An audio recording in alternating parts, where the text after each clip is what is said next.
ilmu kita ajarkan atau kita apakan aja, berjalan terus, itu ilmu berkembang terus sendiri. Sementara harta ketika kita mati, kalau dibiarkan harta itu ya sudah, paling-paling nyusut habis. Kecuali harta yang disodakohkan. Kalau disodakohkan itu pahalanya tetap mengalir.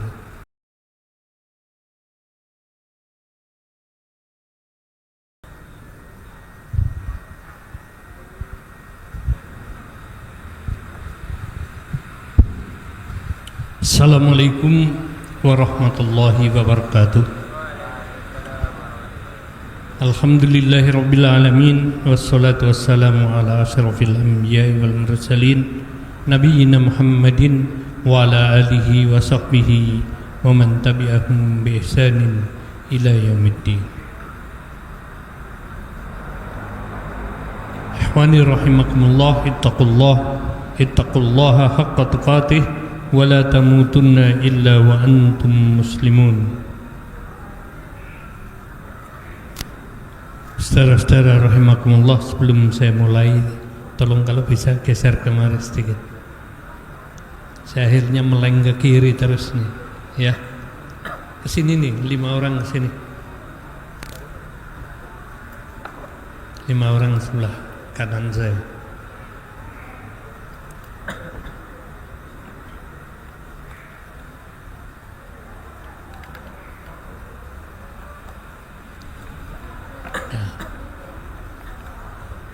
Cukup imbang gitu ya. Lihat.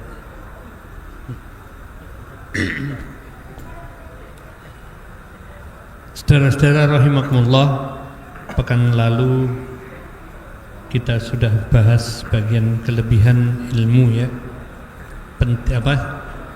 Ilmu di mata kita, di mata Islam.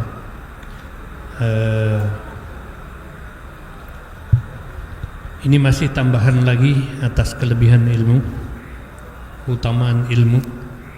Ini menurut riwayat yang sering dikisahkan terutama di kalangan Ahlus Sunnah wal Jamaah, yaitu ungkapan Sayyidina Ali bin Abi Thalib tentang kelebihan ilmu atas harta.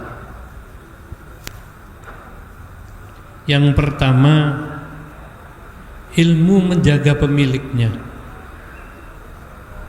Harta pemiliknya harus menjaga. Ya.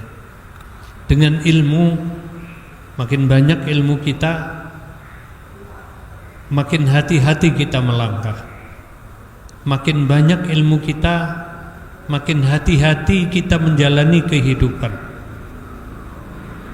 Makin banyak ilmu kita, makin banyak pertimbangan dalam melakukan sesuatu. Untuk apa?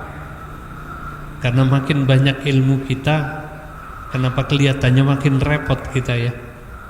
Makin banyak ilmu kita, makin banyak pandangan yang kita ketahui tentang langkah yang akan kita lakukan ke depan.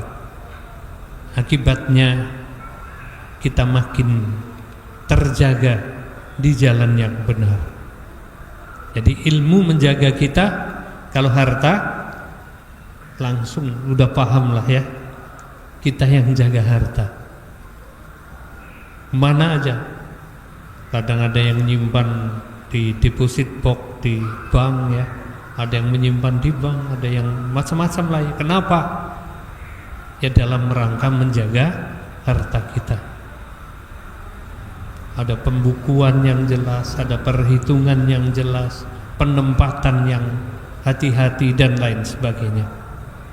Intinya kita makin banyak harta kita, makin banyak yang harus kita jaga. Sehingga mungkin diperlukan waktu lebih dari separuh hidupnya itu untuk menjaga harta. Kalau makin banyak perusahaannya, makin sering kan ya rapat direksi, rapat dengan dewan komisaris, sebagai dewan komisaris dan lain sebagainya, untuk meneliti laporannya dan banyak hal. Itu salah satu hal yang yang disinggung Allah di dalam surat At-Taubah ayat 24 kalau enggak salah ya. Qul law kana aba'ukum wa abna'ukum wa ihwanukum wa ashiratukum wa amwalun iktaraftumuha wa tijaratun tahsawna kasadaha. Al-ayah ya. Seandainya bapak-bapak kalian, ibu-ibu kalian, anak-anak kalian, teman-teman kalian, saudara kalian, dan harta yang senantiasa kalian khawatirkan susutnya, perniagaan yang senantiasa kalian khawatirkan kerugiannya. Nah, di situ disebut salah satunya harta ya.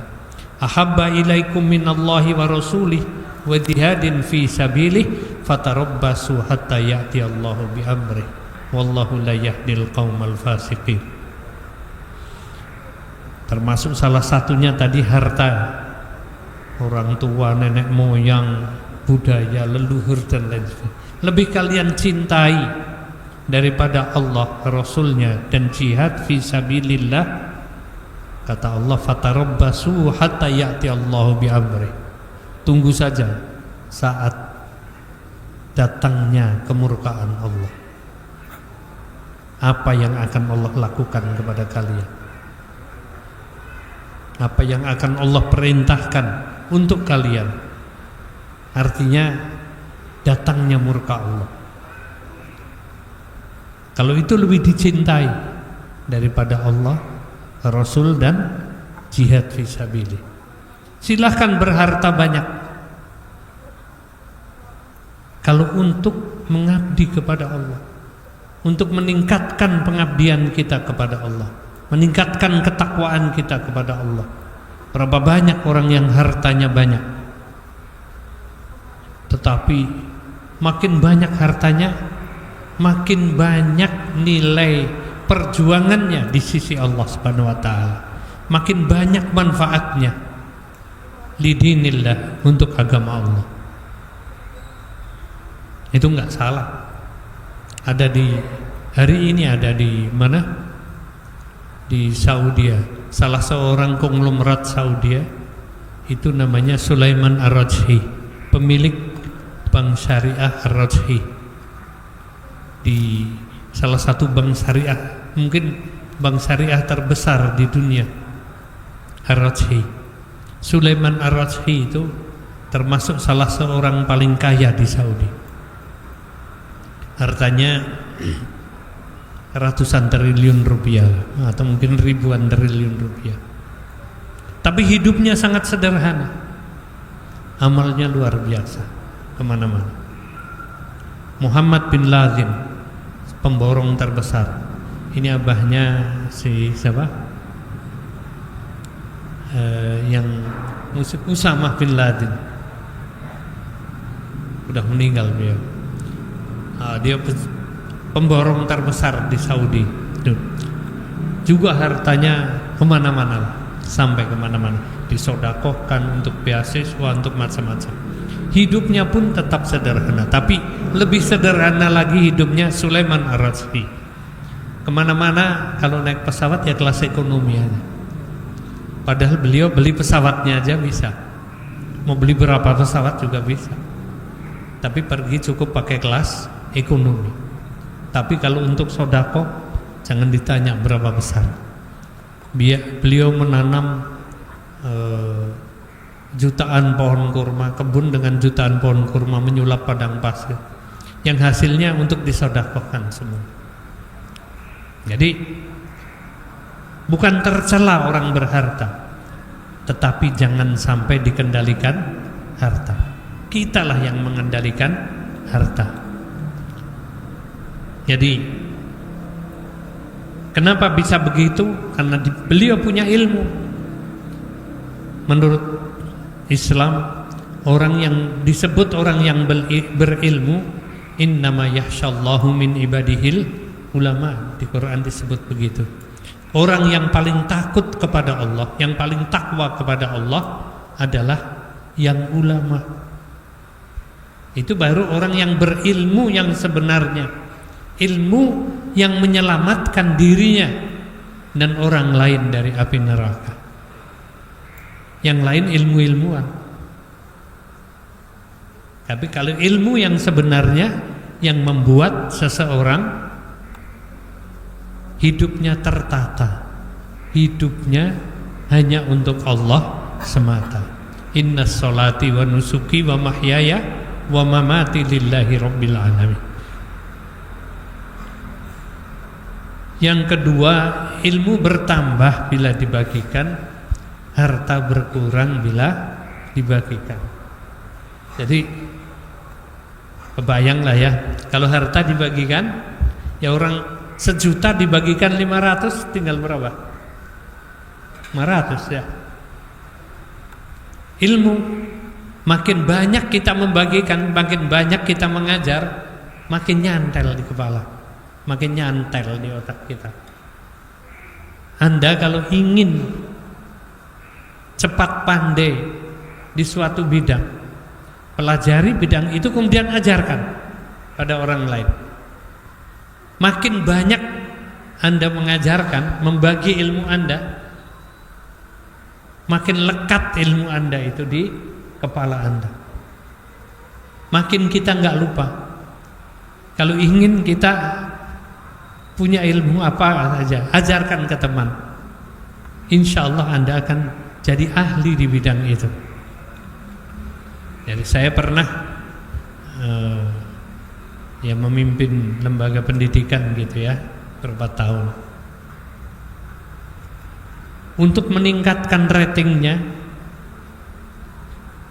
saya paksa guru-guru, ini waktu itu kasusnya di Al-Irsad sini, untuk mengajar semua sekolah Islam sekabupaten Banyumas. Adakan forum sekolah Islam. Siapa pelatihnya, siapa tentornya? Dia bilang, ya kamu-kamu ini.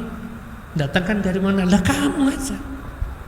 Coba bidang apa aja yang dibutuhkan untuk memajukan suatu sekolah. Sekolah Islam betul-betul berciri Islam. Muridnya tuh Islami.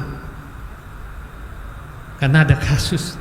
Itu gara-gara ada kasus yang dilapori orang dinas. Diceritain orang dinas. Jelang ujian itu ada satu sekolah Islam, nggak saya sebut. Tapi di sini di kabupaten. Musibah besar. Kenapa? Siswi puterinya sekelas hamil semua. Jelang ujian mau diapain? Ini perlu ada pembenahan. Ini cuma diajari kognitif aja, tapi amaliyahnya enggak, bi'ahnya enggak ada, lingkungan sekolahnya enggak dibangun. Bagaimana ada pengalaman kita mengawal sekolah? Sebarkan, kasihan tuh teman-teman. Ada yang sampai seperti itu, kurang kawalan. Muridnya kurang kawalan. Pelajaran hanya sampai di kepala, nggak masuk ke hati. Padahal sekolah Islam. Jadi sebarkan seperti itu. Ngajarkan sekali, 2 kali, 3 kali.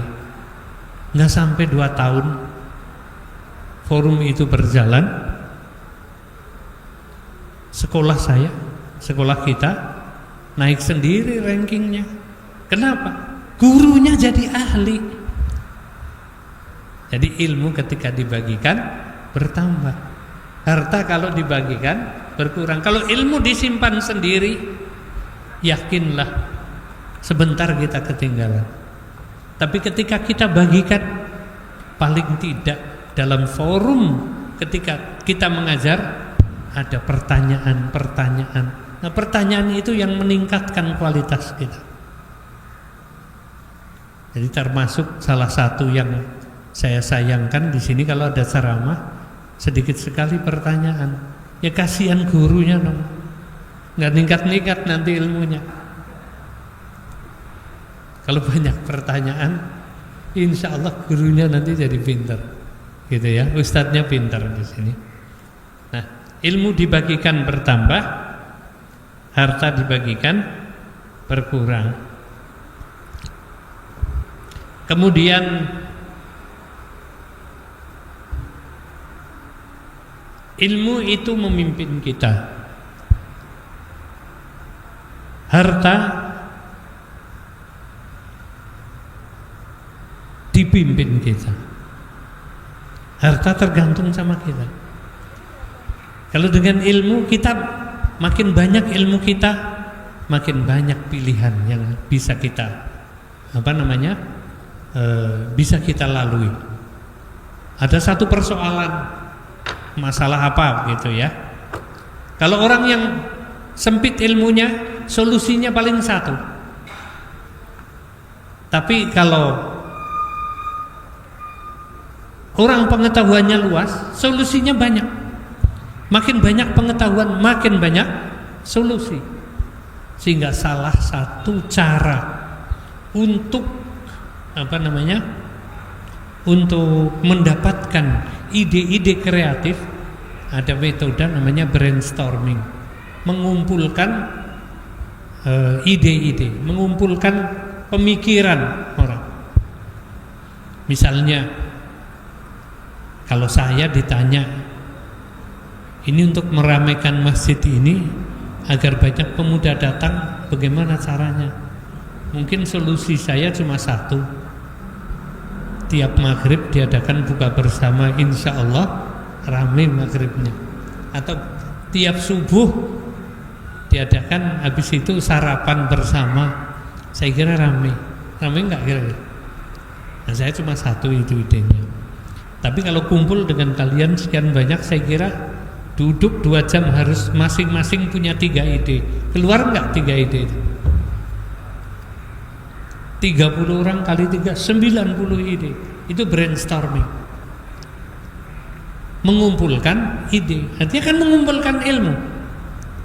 Ini tahu A, ini tahu B, tahu C, tahu D, tahu F, Z, dan lain sebagainya.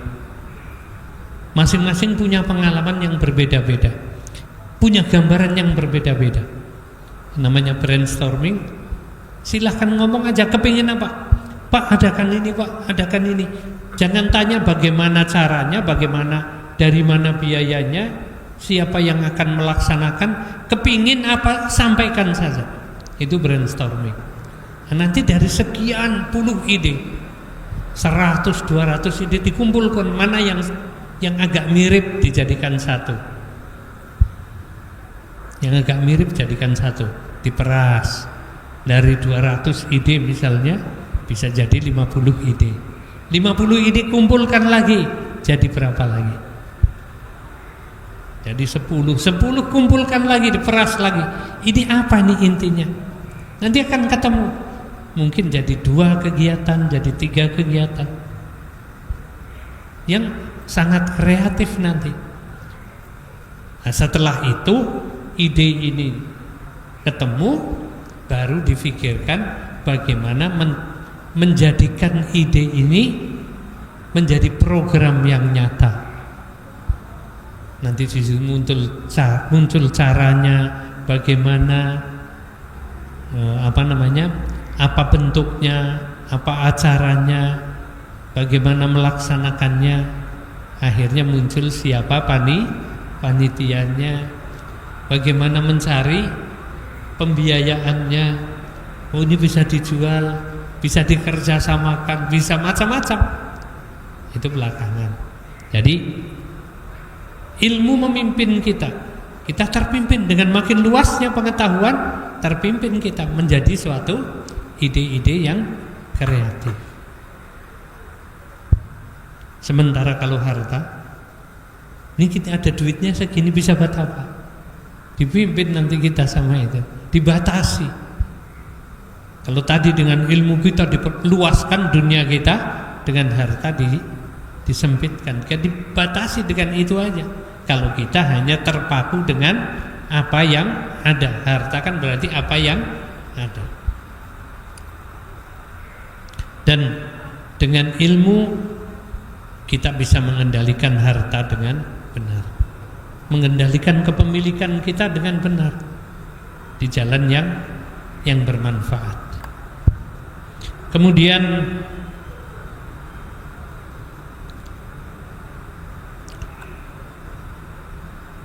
ilmu itu tetap hidup walaupun pemiliknya mati. Sementara harta berhenti ketika pemiliknya, berhenti manfaatnya ketika pemiliknya mati. Jadi yang dimaksud ilmu kita ajarkan atau kita apakan aja, berjalan terus, itu ilmu berkembang terus sendiri. Sementara harta ketika kita mati, kalau dibiarkan harta itu ya sudah, paling-paling nyusut habis. Kecuali harta yang disodakohkan. Kalau disodakohkan itu hartanya mungkin hilang, tetapi pahalanya tetap mengalir. Bagaimana itu harta bisa disodakohkan? Ya tentu oleh orang yang mengerti manfaatnya sodakoh. Kalau hanya untuk dirinya mati, orang yang hartanya begitu banyak, apa ada manfaatnya hartanya ketika meninggal dunia? Begitu nyawa cabut dari badan, itu siapa yang mau membiayai kita? Ahli waris kita aja udah nggak mau membiayai kita supaya tetap hidup. Nggak ada cara untuk menghidupkan kita lagi. Paling-paling tinggal menyingkirkan kita. Istri yang paling setia, anak yang paling cinta kepada orang tuanya, nggak ada itu yang betah ngeloni orang tuanya mati, nameni orang tuanya mati seminggu gitu. Saya belum ketemu itu kecuali orang gila. Kalau orang gila ada ya yang anaknya meninggal dimasukin kulkas, nggak tega ngubur, taruh di kulkas, ketahuan sudah ya orang gila ya. Tetapi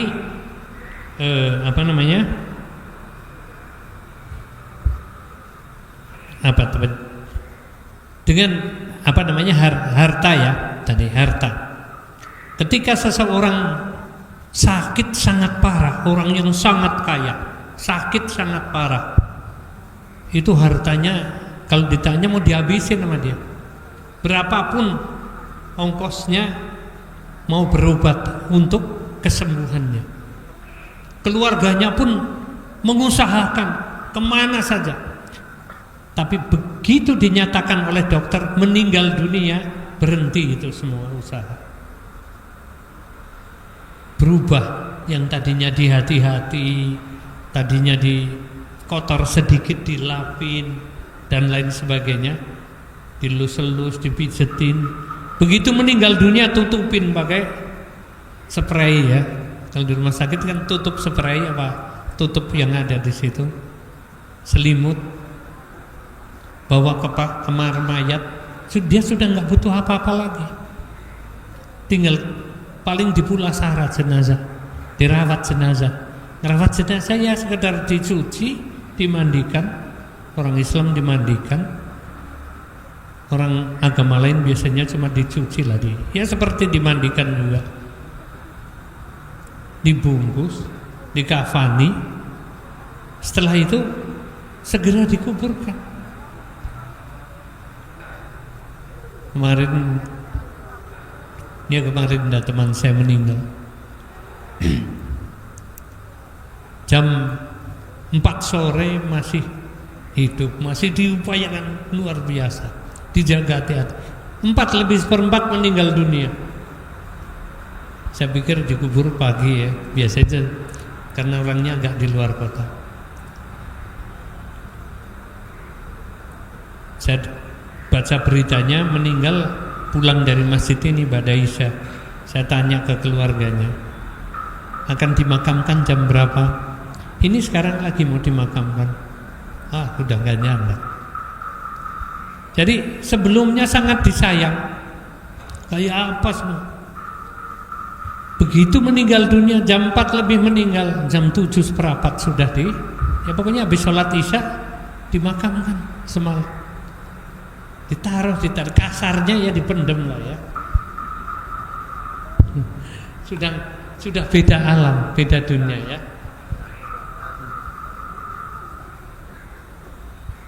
Jadi hartanya sudah nggak berguna sama sekali, dipakai untuk yang lain. Di dalam Islam,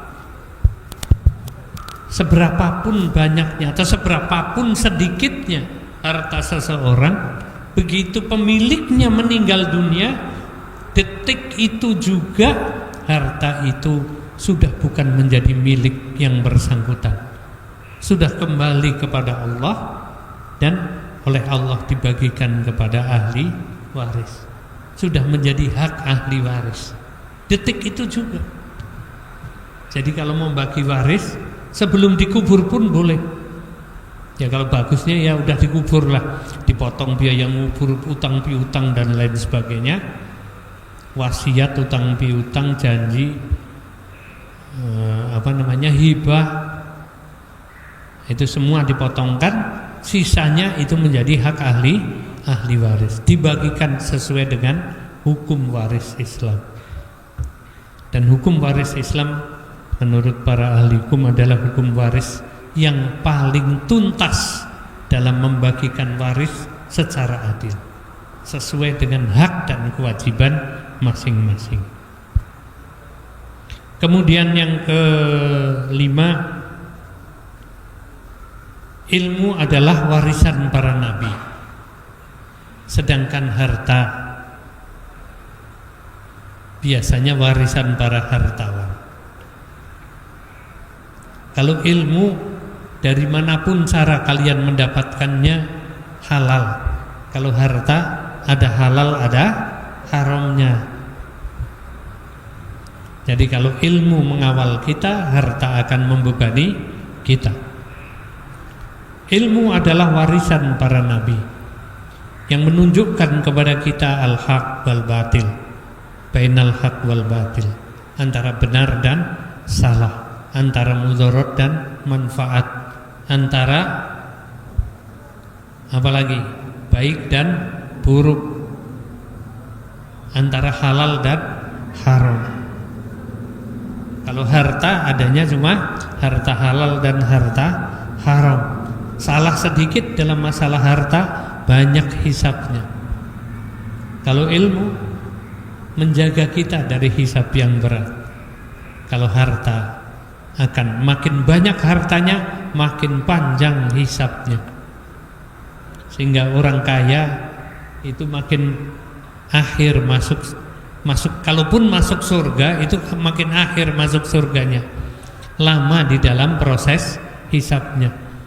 Karena harta ditanya dari mana datangnya dan kemana membelajarkannya. Kemudian Allah, ilmu akan mengangkat derajat kita. Harta tergantung bagaimana kita menggunakannya dan mendapatkannya. Bisa jadi harta membebani kita, menjadikan kita termasuk golongan asfalas safilin, yang tadinya diangkat Allah fi ahsani taqwim tsumma radadnahu asfala safilin. Bisa menjadi orang yang paling rendah derajat, makhluk yang paling rendah derajatnya. Harta kalau salah menerimanya, salah mengambilnya, salah mendapatkannya, bisa menjadikan kita yang tadinya disanjung menjadi orang yang dimaki. Lihat bagaimana koruptor, kalau terbukti dia korupsi, kayak apa sudah yang sebelumnya berapapun banyak hartanya, kalau dapatkan dari korupsi, ya di dunia aja sudah menghinakan dia, apalagi di akhir. Kalau ilmu dari manapun kita dapatkannya, makin banyak kita dapatkan. Yang dimaksud ilmu tentu ilmu yang bermanfaat, akan mengangkat derajat kita. Makin banyak ilmunya, makin tunduk hatinya, makin tawadhu sikapnya. Itu yang orang berilmu yang sebenarnya, mempunyai ilmu yang sebenarnya. Yang dikatakan Rasulullah ketika ditanya siapakah manusia yang paling baik, Rasulullah mengatakan khairukum anfa'ukum linnas. Para ulama mengatakan ketika ditanya apa yang harta apa yang paling baik? Harta yang paling bermanfaat untuk orang banyak. Harta bisa baik kalau bermanfaat untuk orang banyak. Tapi kalau untuk sendiri bermewah-mewah, naudzubillah tsumma naudzubillah, kita akan mendapatkan kebanggaan, kebahagiaan semu. Misalnya kita memiliki hari ini punya berlian 1000 karat, termasuk berlian terbesar di dunia. Hebat enggak? Kaya raya enggak itu termasuknya? Punya berlian 1000 karat atau punya harta 1000 triliun. Berapa banyak yang kita makan? Berapa banyak yang kita pakai? Itu pemilik Jarum Kudus kalau nggak salah ya, di Semarang, orang terkaya di Indonesia. Kalau dia tidak sodakokan, tidak banyak hartanya itu dipakai di jalan Allah, harta itu akan menjadi beban hisab nanti di akhirat, beban dia di akhirat. Hari ini menjadi beban dia di dunia, tiap hari dia menjaga, tiap hari dia lihat catatannya, meleset enggak, berkurang enggak, ada yang nyolong apa enggak, ada yang nipu dia apa enggak. Terus saja dia jaga hartanya sampai tua, dia akan tetap jaga harta itu. Tapi kalau di tangan orang yang soleh, harta itu akan banyak manfaatnya untuk dirinya. Tidak mungkin dibelanjakan untuk barang-barang yang nggak ada manfaatnya. Ada waktu itu berapa tahun yang lalu, ini ternyata koruptor ya. Ada seorang suami penguasa lah. Mobil mewahnya 90 lebih. Kapan mau pakainya? Lebih banyak nelusnya daripada makainya. Bangga bisa cerita, saya punya Ferrari, punya sekian biji, punya ya mobil-mobil mewah, Rolls Royce ada berapa, Mercy ini milik saya nih, hanya 3 nih di dunia. Wah, bangganya. Manfaatnya untuk apa? Apa bedanya nih sama Kijang Super? Kan semua untuk dinaiki, pergi-pergi. Ya tentu lebih enak dikit gitu aja. Kalau sudah encok kan ya, sebaik apa mobilnya nggak enak, yang paling enak ambulan, iya kan? Kalau udah sakit-sakitan, mobil apa yang paling nyaman buat dia? Ambulan. Mau mobil mewah kayak apa? Ya nggak ada mewahnya. Yang bagusnya kayak apa? Kalau matanya udah burem, mau ngeliat apa coba? Kalau tangannya udah buyutan gitu, nggak bisa bedain mana yang halus, mana yang kasar. Jadinya nggak ada manfaatnya apa-apa, hanya nambah catatan dan nambah hisab. Tetapi kalau ilmu, makin kinclong tinggi ilmu seorang, makin banyak diajarkan pada orang lain. Walaupun sederhana orangnya. Lihat aja kehidupan para ulama besar. Ada ulama-ulama mutakhirin aja, nggak kaya, nggak apa, tapi betapa terhormatnya dia di muka manusia, di muka bumi ini. Syekh Said Ramadan Al-Bukhsi rahimahullah, ini orang Syria, meninggal. Beliau ahli tafsir, ahli fikih, ahli macam-macam. Beliau meninggal ketika sedang mengajarkan tafsir Quran. Hartanya, rumahnya sangat sederhana, tapi ilmunya begitu luas.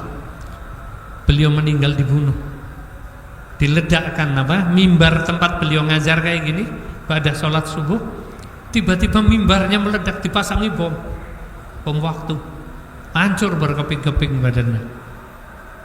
Tapi sampai hari ini kalau kita lihat YouTube-nya ya, Syekh Said Ramadan Al-Bukhsi, itu ya luar biasa. Orangnya kelihatan sederhana, cakep, wibawa, menarik. Orang yang paling miskin sekalipun tidak segan bertemu beliau, dan orang yang paling tinggi, paling berkuasa waktu itu di sana segan kepada beliau. Artinya begitu terhormat. Tapi karena tawadhu'nya, orang yang paling miskin pun, anak kecil pun tidak takut kepada beliau. Sayang kepada yang kecil, dihormati oleh yang besar. Jadi ilmu akan mengangkat derajat kita. Sementara harta, coba pengen ketemu sama orang paling berharta, susahnya setengah mati.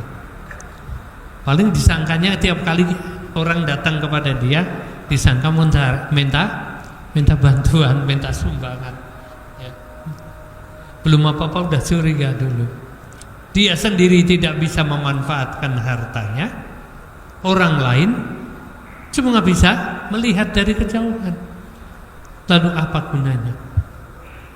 Ya, sehingga dikatakan para ulama, sama dengan ketika Rasulullah mengatakan khairukum anfa'ukum linnas, yang terbaik bagi kalian yang paling bermanfaat untuk orang banyak. Kalian yang paling baik di antara kalian yang paling bermanfaat, paling besar manfaatnya untuk orang banyak. Ilmu kita yang paling baik, ilmu yang paling bermanfaat, harta yang paling baik, baru ketika paling bermanfaat untuk orang banyak. Ilmu mengangkat derajat kita, sementara harta bisa jadi menjatuhkan derajat kita. Kemudian ilmu menunjuki ke jalan yang paling lurus, sementara harta tidak bisa menunjuki apa-apa. Ilmu menjadi teman dalam kesendirian, harta menjadi beban dalam kesendirian. Orang kaya, hartanya banyak, mobilnya banyak misalnya lah, mobilnya 100 biji. Kalau dia sendirian, untuk apa ya? Di rumah gede sendirian. Orang kaya bisa bikin rumah kayak istana, mobilnya 100 biji, tapi sendirian. Ketika sendirian jadi apa dia? Nyuci mobilnya aja sehari nggak selesai, ngepel rumahnya sehari nggak selesai. Tiap hari memelihara hartanya nggak pernah selesai. Dia harus mempekerjakan orang banyak. Jadi ketika sendirian itu jadi beban luar biasa. Tetapi orang berilmu ketika sendirian, bayangkan ketika sendirian itu jadi teman yang luar biasa. Almarhum Buya Hamka itu beliau mengarang kitab tafsir Al-Azhar ya, 30 jilid. Kitab tafsir itu lahir hasil ketika beliau ditahan dalam tahanan Presiden Soekarno selama 3 tahun. Buya Hamka bercerita, ketika 3 tahun ditahan, dalam 3 tahun ditahan, saya bisa menghasilkan 29 juz tafsir Al-Azhar. Dan begitu saya dibebaskan, juz terakhir, juz 30, beliau selesaikan lebih dari 10 tahun di luar tahanan. Jadi dengan ilmunya, ketika ditahan di dalam kamar ruang tahanan sendirian, beliau bisa menyelesaikan karena punya ilmu. Bayangin kalau ditahan bersama hartanya. Kalau punya tabungan misalnya triliunan, punya buku tabungan, tapi dia ditahan. Untuk apa buku tabungan? Taruhlah punya duit di dalam tahanan, nggak boleh keluar duitnya dari tahanan. Untuk apa duit itu di tahanan? Buat tidur juga nggak enak, lebih enak kasur daripada duit kan ya. Kalau emas apalagi, kalau berlian apalagi nyucuki ya. Tapi ketika harta, orang ditahan seperti nggak ditahan. Ada kenalan saya berapa tahun yang lalu itu ditahan dalam tahanan cuma kurang dari 2 tahun, menghasilkan lebih dari 8 judul buku. Begitu keluar, sekarang udah 2 tahun lebih, 3 tahun di luar, 1 buku pun belum. sibuk kesana kesini, kesana kesini. Jadi harta menemani kita dalam kesendirian. Ilmu menemani kita dalam kesendirian. Harta nggak bisa ngapa-ngapain.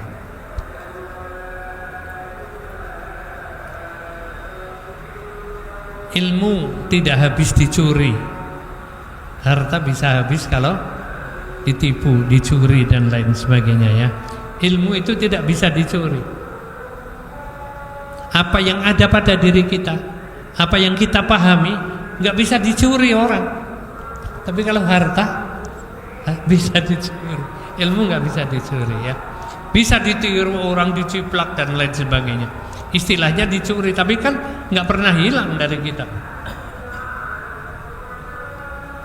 Kemudian yang terakhir, ilmu menjadi hujah di akhirat.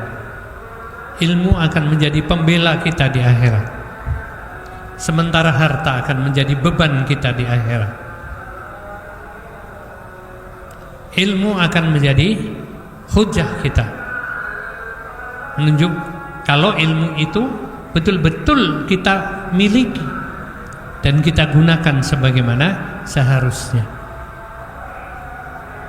Maka ilmu itu akan menjadi saksi kepada kita, saksi yang meringankan kita, bahwa saya, kita, Anda semua nanti di akhirat ditanya, kenapa kamu begini? Saksinya mana? Nggak ada orang lain. Adanya ilmu, ya ilmu yang bersaksi. Ya karena saya, dia menengok ke saya, menengok ke ilmu, mana yang seharusnya, mana yang baik, mana yang buruk. Dia memilih jalan yang baik. Dia sudah sesuai dengan melakukan sesuatu sesuai dengan ilmunya. Kalau harta menambah hisab kita nanti di akhiratnya. Kemudian dalam penutupnya Sayyidina Ali radhiyallahu anhu mengatakan, cukuplah ilmu sebagai bekal kemuliaanmu dan cukuplah kebodohan sebagai bahan menuju kehinaanmu. Sudah Isya, silahkan. 7:30 ya. Oke. Saya kira saya tutup aja ya sekalian. Ada yang pertanyaan apa enggak? Kalau ada yang mau bertanya silahkan. Ya udah, kalau enggak ada saya tutup aja ya. Mari kita tutup bersama. Saya tutup dengan doa kafaratul majlis. Alhamdulillahirabbil alamin. Subhanakallahumma wa bihamdik asyhadu an la ilaha illa anta astaghfiruka wa atubu ilaik. Assalamualaikum warahmatullahi wabarakatuh.